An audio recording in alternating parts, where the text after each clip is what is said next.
Okay, now it's not too bad. I want to show you one more thing here with this edit window. Now here, I've got this guitar part I didn't like. This little piece right here was like freaking me out in the beginning to go along with that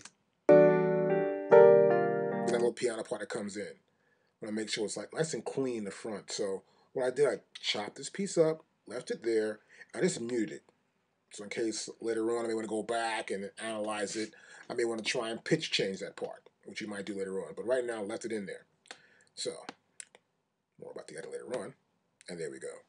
Now, one thing I'm going to do right now is I want to do some marking. I'm going to talk about markers and marking up your track.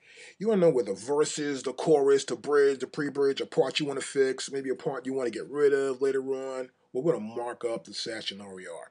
So always make sure here, as you can see here, we've got this thing where beats and bars is, and our markers are selected, which you can see right there. Our markers are selected. I can come right here, and I want to put a marker right there. See, I put the cursor right there. I want to put a marker right there, we'll say, right?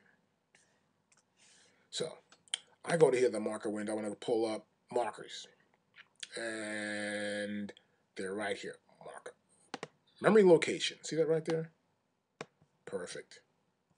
Now, what I'll tend to do is I'll come here and I'll put something there and say, I want to mark this location. And I stick it right there. See that? And I said, mark a course beginning. Start. And now I have a marker location right here. I can move it too. See that? I can move it anywhere I want. I'm in a grid mode, so see, it's moving right to the grid. Get closer, you'll see it better. And see, I got this here. I can move it right to the grid. So the markers act the same way. When in grid mode or slip mode, I go back here and get into slip mode, and then they're just sliding right along the total ruler set, just sliding it along. That's pretty smooth. Or I get to the grid, and it moves right to the grid. And there's the beginning. It's the start of my song. So I can go further down here. And this is a marker. So I put a marker window up, actually. And you can see that it's a marker. And it's based on beats and bars. It's got a general property, let's say, of zoom level. So that level will be the same. And we have the pre and pro control. If there was one without have that, I can have the track height also set to general properties of the marker. Group enable, because I had a group, let's say, kick, snare, drum, hi-hat, drum group, or a vocal group. That group would be enabled by this marker. I set markers for various things. So right now it's the start of my song. And I may just keep that to start. And then I want to maybe get somewhere where it's, let's say, let's bring this down a little bit more. Good. And I want to get to here, we'll say. Right there. And right there. Okay, right there is where I want to be at. Now you see here, I'm at about 9, right? You want to widen it up. I want to actually be here. There you go, exactly. Now I got that. Now I can go right over here. It says marker, it says plus. And I just add a marker. And this will be the first verse. So I'll put down verse 1. Okay? That's my second marker. I can have up to 999 markers. That's a lot of markers to have. And this is the next marker I'm going to have. And I got my zoom level, of course, here, which I'm not going to do right now. Just want to have a location for that. And match that marker right there. Or I can go back to it and say, well, look. I may want to have a zoom level if I want to, you know. This could be the zoom level for that marker.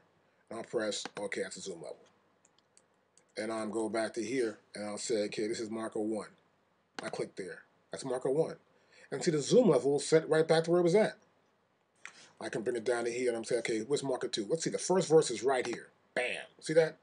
And it's an easier way to get around your session. You can get to the zoom level you want to be at, the track height you need to see your regions at. And it helps you to reference your material faster. Say, okay, I want to go here, I want to go to the verse, I want to go to the chorus, this pre-bridge I want to take care of again, as I said before. Another thing I have to do too, if I'm working with a section I think needs help somewhere down the line, and I'm doing this session, I'm not too sure what's going to happen with the session. I'm saying, well, I need some help in the session, some kind of place, somewhere. And I'm over here, I say, okay, look, I need help in this session, and I'm rolling it back here, and I say, okay, look, I'm rolling back up to here. And I want a certain region I want to work with. Like this part coming out the verse, let's say.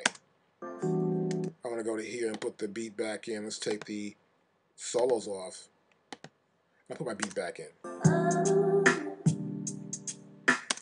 So right here, I want to say, well, look, this whole region here, I want to work with a little bit more. And I may want to set a zoom level for this region. I'm going to say 1, 2, that's good. And now I'll make a marker of it.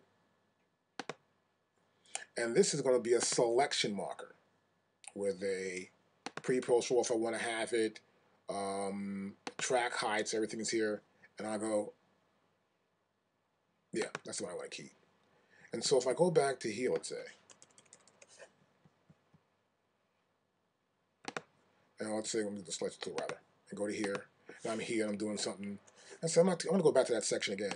I'm back here in the same selection again. It gave me the parameters I wanted, which is a certain amount of bars, which is about 4 bars we have right here. As you can tell, the length is 4 bars and change. And that location is saved in my memory location. So it's important to have some memory locations when rolling through your session so you know where each part is, and any parts you want to fix as well.